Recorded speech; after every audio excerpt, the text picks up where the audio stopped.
നമസ്കാരം. ഇന്ത്യൻ സമ്പദ് വ്യവസ്ഥ അതിശയകരമായ മുന്നേറ്റമാണ് നടത്തിക്കൊണ്ടിരിക്കുന്നത്. ആഗോള സാമ്പത്തിക അനിശ്ചിതത്വത്തിനിടയിലും ഇന്ത്യയുടെ വിദേശ നാണയ കരുതൽ ശേഖരം എക്കാലത്തെയും ഉയർന്ന നിലയിലെത്തി.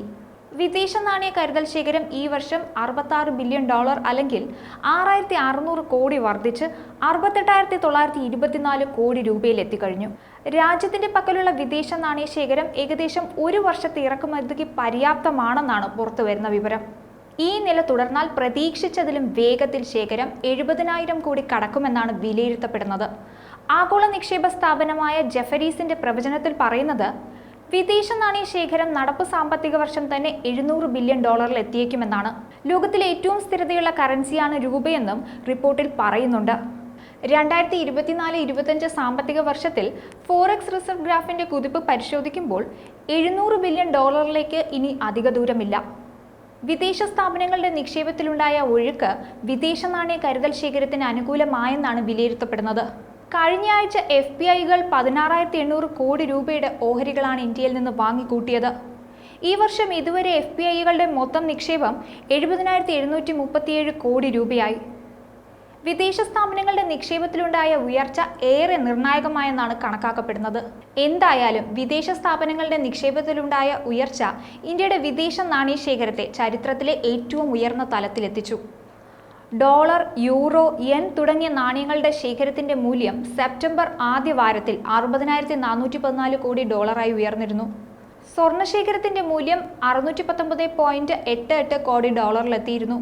സ്പെഷ്യൽ ഡ്രോയിങ് റൈറ്റ്സുകളുടെ മൂല്യം $184.72 കോടി ഉയർന്നു.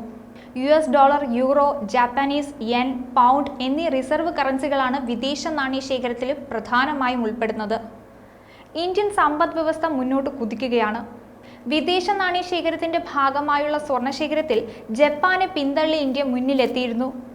ലോകരാജ്യങ്ങളുടെ സാമ്പത്തിക സ്ഥിതി വിലയിരുത്തുന്ന ലോകബാങ്കിന് പോലും ഇന്ത്യൻ സമ്പദ് വ്യവസ്ഥയുടെ വളർച്ച പ്രവചിക്കുന്നതിൽ തെറ്റുപറ്റിയിരുന്നു. ലോകബാങ്കിന്റെ ആദ്യ പ്രവചന പ്രകാരം നടപ്പു സാമ്പത്തിക വർഷത്തിലെ ഇന്ത്യയുടെ GDP 6.6% എന്നാൽ പിന്നീട് ഇത് തിരുത്തി 7% ലോകബാങ്ക് അറിയിച്ചു. ലോകബാങ്ക് പോലും ഇന്ത്യയുടെ സമ്പദ് വ്യവസ്ഥയുടെ വളർച്ച കണ്ട് മൂക്കത്ത് വിരൽ വെച്ചിട്ടുണ്ട്. സ്വകാര്യ ഉപഭോഗം, നിക്ഷേപം തുടങ്ങിയ സുപ്രധാന ഘടകങ്ങൾ മികച്ച സാമ്പത്തിക പ്രകടനം കാഴ്ചവെക്കുമെന്ന കണക്കുകൂട്ടലിലാണ് പരിഷ്കരിച്ച വളർച്ചാ നിരക്ക് ലോകബാങ്ക് രേഖപ്പെടുത്തിയത്. GDP 2025 ആകുമ്പോഴേക്കും 7% ഉയരും. ഇന്ത്യയുടെ GDP വളർച്ച 7% അന്താരാഷ്ട്ര നാണയനിധി ആദ്യമേ സൂചിപ്പിച്ചിരുന്നു. ഇപ്പോൾ ഇതേ കണക്കുകൂട്ടലിലാണ് ലോകബാങ്കും എത്തിയിരിക്കുന്നത്. കുതിച്ചു പായുകയാണ് ഇന്ത്യൻ സമ്പദ് വ്യവസ്ഥ. ആഗോളതലത്തിൽ അതിവേഗം വളരുന്ന പ്രധാന സമ്പദ് വ്യവസ്ഥ എന്ന സ്ഥാനം നിലനിർത്തിക്കൊണ്ട് ഈ സാമ്പത്തിക വർഷത്തിൽ ഇന്ത്യൻ സമ്പദ് വ്യവസ്ഥ മുന്നോട്ട് പോവുകയാണ്. സാങ്കേതിക പുരോഗതിക്കും സ്വയാശ്രയത്തിനും ഇന്ത്യ മുൻപത്തേക്കാൾ കൂടുതൽ ശ്രദ്ധ നൽകുന്നുണ്ട്. ലോകത്തിലെ ഏറ്റവും വേഗത്തിൽ വളരുന്ന പ്രധാന സമ്പദ് വ്യവസ്ഥകളിലൊന്നാണ് ഇന്ത്യ. നിലവിൽ ലോകത്തിലെ 5ാമത്തെ സമ്പദ് വ്യവസ്ഥയാണിത്. അന്താരാഷ്ട്ര നാണയനിധിയുടെ കണക്കനുസരിച്ച് 2025ഓടെ $4,339.83 ബില്യൺ GDP ഉള്ള 4ാമത്തെ വലിയ സമ്പദ് വ്യവസ്ഥയായി ഇന്ത്യ മാറുമെന്നാണ് വിലയിരുത്തപ്പെടുന്നത്. നേരത്തെ തന്നെ IMF, ലോകബാങ്ക്, സെൻട്രൽ ബാങ്ക് തുടങ്ങിയ ഏജൻസികൾ ഇന്ത്യയുടെ വളർച്ചയെ പ്രശംസിച്ച് രംഗത്തെത്തിയിരുന്നു. ന്യൂസ് ഡെസ്ക്, ഈനാട് മലയാളം.